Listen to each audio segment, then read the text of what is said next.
ரிஷபம் ராசி ரிஷபம் லக்ன ராசிக்காரர்களுக்கும் மற்றும் அனைவருக்கும் இனிய வணக்கங்கள்.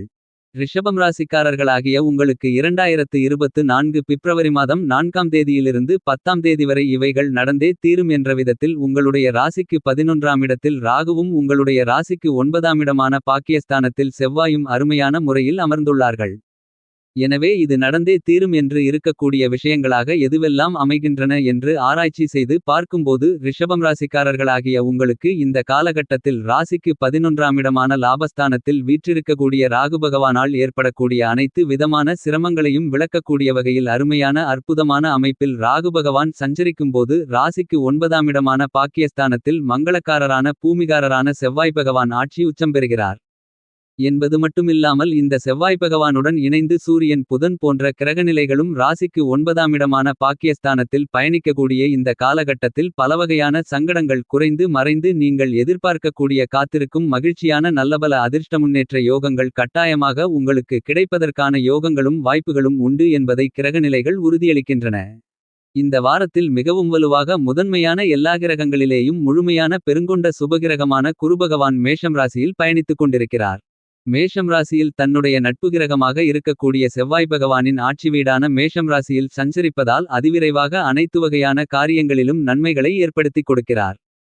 ஏனெனில் தன்னுடைய மேஷம் ராசியின் பயணகாலகட்டத்தில் கிட்டத்தட்ட முழுபகுதியை கடந்து முடிக்கப் போகின்ற தருவாயில் இப்போது இருக்கின்றார். எனவே இந்த காலகட்டமென்பது எல்லா வகையிலும் உங்களுக்கு மிக மகிழ்ச்சிகரமாக மாறுவதற்கான வாய்ப்புகளை உறுதி அளிக்கக்கூடியதாக அமைகிறது என்பதை குரு தெளிவாகவும் துல்லியமாகவும் உறுதி செய்கிறார். மேலும் குரு தன்னுடைய சுப பார்வைகளால் மிக அருமையான முறையில் அதீதமாக அபரிவிதமாக சிம்மம் துலாம் மற்றும் விருச்சிகம் ஆகிய ராசிகளை பார்த்து அந்த ராசிகளை வலுப்பெற செய்கிறார். குருவின் சுப பார்வையின் காரணமாக பலவகையான தடைகள் தாமதங்கள் அனைத்தும் விலகி அனைத்து வகையான காரியங்களிலும் நல்லபல அதிர்ஷ்ட முன்னேற்றங்கள் நிறைந்து கிடைப்பதற்கான வாய்ப்புகள் கண்டிப்பாக இந்த பிப்ரவரி மாதம் முதல் வார காலகட்டத்தில் கிடைக்கிறது என்பதை துல்லியமாகவும் தெள்ளத்தெளிவாகவும் குருபகவான் உறுதி செய்கிறார். என்பது மட்டுமில்லாமல் பல கிரகங்களில் மிகவும் வலிமை வாய்ந்தவராகவும் நீதிதவராத நீதிகாரகனான நடுநிலை தவறாத நாயஸ்தராக செயல்படக்கூடிய தொழில்காரகரான ஜீவனக்காரரான சனிபகவான் மிகவும் வலுவாக தனது சொந்த ராசியான கும்பம் ராசியில் ஆட்சி பலம் பெற்று அருமையான முறையில் பயணித்துக் கொண்டிருக்கிறார். கும்பத்தில் சனிபகவான் சஞ்சரிக்கும்போது குன்று குன்றாய் அதிர்ஷ்ட நற்பலன்களை அள்ளிக் கொடுக்கக்கூடிய ஒரு வலிமையான அமைப்பில் பயணித்துக் கொண்டிருக்கிறார். அப்படிப்பட்ட ஒரு வலிமையான வலுவான சமயத்தில் நல்லபல அதிர்ஷ்ட முன்னேற்ற பலன்களை அள்ளி கொடுக்கக்கூடிய வகையில் சனிபகவான் பயணித்துக் கொண்டிருக்கிறார். எனவே இந்த வார காலகட்டத்தில் நீங்கள் திட்டமிடக்கூடிய அனைத்து விதமான காரியங்களிலும் காரிய வெற்றிகள் சனியின் அமைப்பு காரணமாக கண்டிப்பாக உண்டு.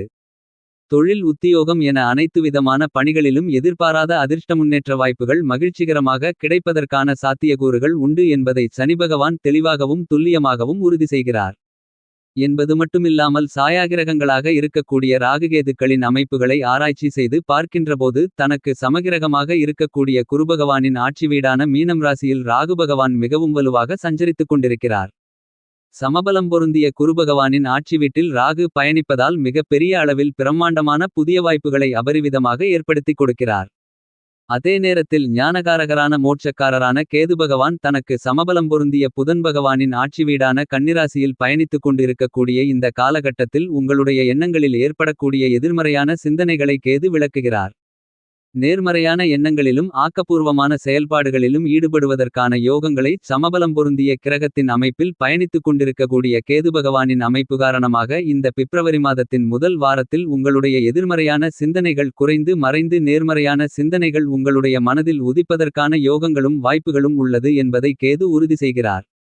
என்பது மட்டுமில்லாமல் மங்களக்காரரான செவ்வாய் பகவான் மிகவும் வலிமையாக உச்சம் பெற்று சஞ்சரிக்கப் போகிறார். தனது உச்சவீடான மகரம் ராசியில் இந்த பிப்ரவரி மாதம் 4ஆம் தேதி முதல் செவ்வாய் பகவான் உச்சம் பெறுகிறார். வீரத்திற்கு விளைநிலமாக இருக்கக்கூடிய பூமிக்காரகரான மங்களகாரகரான செவ்வாய் உச்சம் பெறக்கூடிய இந்த காலகட்டத்தில் எப்பேற்பட்ட பிரச்சனைகள் சிரமங்கள் ஏற்பட்டாலும் அவைகள் அனைத்தையும் துச்சமாக நினைத்து கையாண்டு அவற்றில் மிகப்பெரிய அளவில் வெற்றிகளை காண்பதோடு மட்டுமில்லாமல் பலவிதமான மங்களகரமான சுப நிகழ்வுகளும் நடந்தேறுவதற்கான வாய்ப்புகளை மங்களகாரகனான செவ்வாய் உச்சம் பெறுவதால் கிடைக்கவிருக்கிறது. மேலும் இந்த காலகட்டத்தில் புதிதாக வீடு நிலம் சொத்து பொன் பொருள் ஆடை ஆபரணங்கள் வண்டிவாகனங்கள் வீட்டுக்கு தேவையான பொருள்கள் போன்ற அசையும் அசையா சொத்துக்களை வாங்கி மகிழ்வதற்கான நல்லபல அதிர்ஷ்ட வாய்ப்புகளையும் இந்த உச்சம் பெறக்கூடிய செவ்வாய் பகவான் உறுதி செய்கிறார். இது ஒரு நல்ல வரவேற்கத்தக்க அமைப்பாக கருதப்படுகிறது. மேலும் உங்களுக்கு சுகபோகங்களை கொடுக்கக்கூடிய உங்களுடைய ஆசைகளை நிறைவேற்றக்கூடிய சுகாதிபதியான சுக்கிரபகவானின் அமைப்பை பார்க்கின்றபோது இந்த காலகட்டத்தில் மிகவும் வலிமையாக குருவின் ஆட்சி வீடான தனுசுராசியில் பயணித்துக் கொண்டிருக்கிறார். இந்த மாதிரியான சுக்கிரனின் அமைப்பு காரணமாக நீங்கள் திட்டமிடக்கூடிய காரியங்களில் புதிய வாய்ப்புகள் கிடைக்கக்கூடிய சூழ்நிலைகளை ஏற்படுத்துவது மட்டுமில்லாமல் ஏற்கனவே உள்ள வாய்ப்புகளை சரிவர பயன்படுத்திக் கொள்ளக்கூடிய யோகங்கள் நிறைந்த ஒரு அமைப்பாக மாற்றிக் கொடுக்கிறார் சுகாதிபதியான சுக்கிரன். இது உங்களுக்கு வரவேற்கத்தக்க ஒரு அமைப்பாக கருதப்படுகிறது என்பது மட்டுமில்லாமல் சூரியன் புதன் ஆகிய கிரகநிலைகளும் மகரம் ராசியில் சஞ்சரித்துக் கொண்டிருக்கின்றன. மகரம் ராசியில் மங்களக்காரகரான செவ்வாயும் உச்சம் பெற்று சஞ்சரிக்கக்கூடிய இந்த காலகட்டத்தில் அவருடன் கிரகங்களுக்கெல்லாம் தலைமை கிரகமான ராஜகிரகமான சூரியன் இணைந்து பயணிக்கக்கூடிய இந்த காலகட்டமென்பது பலவிதமான அலைச்சல்கள் சிரமங்கள் சிக்கல்கள் போன்றவற்றை விளக்கக்கூடிய வாய்ப்புகளை கண்டிப்பாக இந்த கிரகநிலைகள் உறுதி செய்கிறது. மேலும் இந்த காலகட்டத்தில் உங்களுக்கு அரசாங்க சலுகைகள் நிறைந்து கிடைப்பதற்கான சந்தர்ப்பங்களும் உண்டு என்பதை தெளிவாக உறுதி செய்கிறார்கள். புதன் பகவானும் இந்த கிரகங்களுடன் இணைந்து சஞ்சரிப்பதால் எதிர்பாராத சிரமம் ஏற்பட்டாலும் உங்களுடைய தெளிந்த அறிவாற்றலை பயன்படுத்துவதற்கான சந்தர்ப்பத்தை புதன் பகவான் வாரி வழங்குகிறார் என்பது மட்டுமில்லாமல் சுக்கிரன் சுபத்துவ பாதையை சந்திக்கக்கூடிய இந்த வார காலகட்டத்தில் பல்வேறு வகையான நன்மைகள் நிறைந்த சந்தர்ப்பங்கள் மிக அபரிவிதமாக கிடைக்கிறது. மேலும் மனோகாரகனான சந்திரனின் அமைப்புகளை ஆராயும்போது விருச்சிகம் தனுசு மகரம் ஆகிய ராசிகளில் சந்திர பகவான் சஞ்சரிக்கப் போகிறார். சந்திர பகவான் பிப்ரவரி மாதம் 3ஆம் தேதியிலிருந்து 5ஆம் தேதி வரை நீச்சம் பெற்று சஞ்சரிப்பார். அந்த தருணங்களில் உங்களுடைய ஜனனகால ஜாதகத்தின் தசா புத்திகள் வலுவாக இருக்கும்பட்சத்தில் நீங்கள் எதிர்பாராத மாற்றங்களை சந்திப்பதற்கான யோகங்கள் இருக்கிறது. ஆனால் மற்ற தருணங்களில் அமைதியாக இருப்பது நல்லது. ஏனெனில் சந்திரன் நீச்சம் பெறக்கூடிய காலகட்டங்களில் சிறு சிறு எதிர்பாராத நிகழ்வுகளை சந்திப்பதற்கான வாய்ப்பு கண்டிப்பாக இருக்கிறது என்பதை மனோகாரகரான சந்திர பகவான் உறுதி செய்கிறார். இந்த மாதிரியாக நவகிரகங்களின் அமைப்பு இருக்க ரிஷபம் ராசிக்காரர்களாகிய உங்களுடைய ராசிக்கு 11ஆம் இடமான லாபஸ்தானத்தில் சஞ்சரிக்கக்கூடிய ராகு தன்னுடைய அபரிவிதமான பெருங்கொண்ட ஆற்றலை அருமையான முறையில் கொடுக்கக்கூடிய வலிமையான அமைப்பில் பயணித்துக் கொண்டிருக்கிறார். எனவே இந்த காலகட்டத்தில் உங்களுடைய ராசிக்கு 8ஆம் இடமான அஷ்டமத்தில் உங்களுடைய ராசியின் அதிபதி இருந்தாலும் அவரால் பெரிய அளவிற்கு சிரமங்களில்லை நன்மைகள் கண்டிப்பாக கிடைப்பதற்கான வாய்ப்புகள் உண்டு. மேலும் இந்த காலகட்டத்தில் உங்களுடைய ராசிக்கு 12ஆம் இடமான விரயஸ்தானத்தில் பெருங்கொண்ட சுபகிரகமான குருபகவான் பயணித்துக் கொண்டிருக்கிறார். எனவே உங்களுடைய வீண் விரய செலவுகளை சுப செலவுகளாக மாற்றக்கூடிய வலுவான அமைப்பில் குருபகவான் பயணித்துக் கொண்டிருக்கிறார். உங்களுடைய ராசிக்கு லாபஸ்தானத்தில் ராகு நின்று கொண்டிருப்பதால் உங்களுக்கு அனைத்து விதமான தடைகளையும் விலக்கி உங்களுடைய எதிர்பார்ப்புகளை பூர்த்தி செய்யக்கூடிய நன்மைகள் நிறைந்த ஒரு அமைப்பாக மாறுகிறது என்பதில் துளி அளவும் மாற்றுக்கருத்துமில்லை. ஏனெனில் ராகு மிகவும் மிஞ்சிய சக்தி வாய்ந்த கிரகமாக நிஜ வாழ்க்கையில் கருதப்படுகிறது. எனவே உங்களுடைய குடும்பத்தில் ஒற்றுமை என்பது அதிகரிக்கும். கணவன் மனைவிக்கு இடையே காதல் அன்பு அந்நியோன்யம் அதிகரிக்கும். இதுவரையில் பிரிந்திருந்த கணவன் மனைவி மறுபடியும் இணைந்து அற்புதமான முறையில் மகிழ்ச்சியாக ஆனந்தமாக வாழ்வதற்கான வாய்ப்புகளும் யோகங்களும் கண்டிப்பாக கிடைக்கவிருக்கிறது என்பதில் சந்தேகமில்லை. என்பது மட்டுமில்லாமல் இந்த காலகட்டத்தில் மங்களகாரகரான பூமிகாரகரான செவ்வாய் பகவான் உங்களுடைய ராசிக்கு 9ஆம் இடமான பாக்கியஸ்தானத்தில் உச்சம் அடைகிறார். இந்த செவ்வாய் பகவானுடன் ராஜகிரகமான சூரியனும் கல்விகாரகன் புத்திகாரகனான புதனும் இணைந்து சஞ்சரிக்கிறார்கள். ஆக உங்களுடைய பாக்கியஸ்தானத்தில் சூரியன் புதன் செவ்வாய் இணைந்துள்ளார்கள். எனவே இந்த காலகட்டத்தில் தொழில்துறையில் மிகப்பெரிய அளவில் முன்னேற்றங்கள் கிடைக்கிறது. புதிய சொத்துக்களை வாங்குவதற்கான நல்லபல அதிர்ஷ்டயோகங்கள் உள்ளது.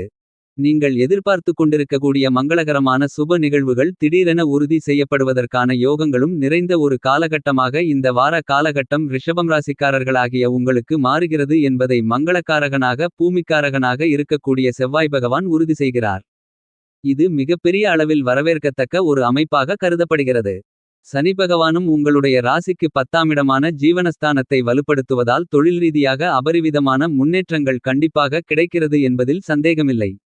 ஆனால் சற்று கவனத்துடன் இருக்க வேண்டிய ஒரு விஷயமாக கருதப்படுவது சந்திர பகவான் உங்களுடைய ராசிக்கு 7ஆம் இடமான களத்திரஸ்தானம் 8ஆம் இடமான அஷ்டமஸ்தானம் 9ஆம் இடமான பாக்கியஸ்தானம் போன்ற இடங்களில் இந்த வார காலகட்டத்தில் சஞ்சரிக்கப் போகிறார். இந்த வாரத்தின் நடுவில் அவர் அஷ்டமத்திற்கு செல்கிறார். உங்களுடைய ராசிக்கு 8ஆம் இடத்திற்கு சென்று சந்திரன் மறைவதால் இந்த காலகட்டம் உங்களுக்கு சந்திராஷ்டம காலகட்டங்களாகும். இந்த சந்திராஷ்டம காலகட்டங்களில் புதிய முயற்சிகளை மேற்கொள்ளுதலை தள்ளிப்போடுதலும் தேவையில்லாத வாக்குவாதங்களை தவிர்த்தலும் சிறப்பு. வண்டி வாகனங்களில் பயணம் செய்யும்போது எச்சரிக்கையாகவும் கவனமாகவும் இருக்க வேண்டியது மிக மிக முக்கியம். இந்த காலகட்டத்தில் நீங்கள் மற்றவர்களுடன் சற்று வளைந்து கொடுத்தால் நீங்கள் உங்களுக்கு ஏற்படக்கூடிய சிரமங்களை தவிர்ப்பதற்கான வாய்ப்பு கிடைக்கும். சந்திரனின் அமைப்பு சற்று சாதகமற்ற அமைப்பாகத்தான் கருதப்படுகிறது. மேலும் இந்த வாரத்தை சாதகமாக மாற்றிக்கொள்ள வாரத்தில் சனிக்கிழமை விரதமிருந்து பெருமாள் பகவானை வழிபடுதல் நல்லது.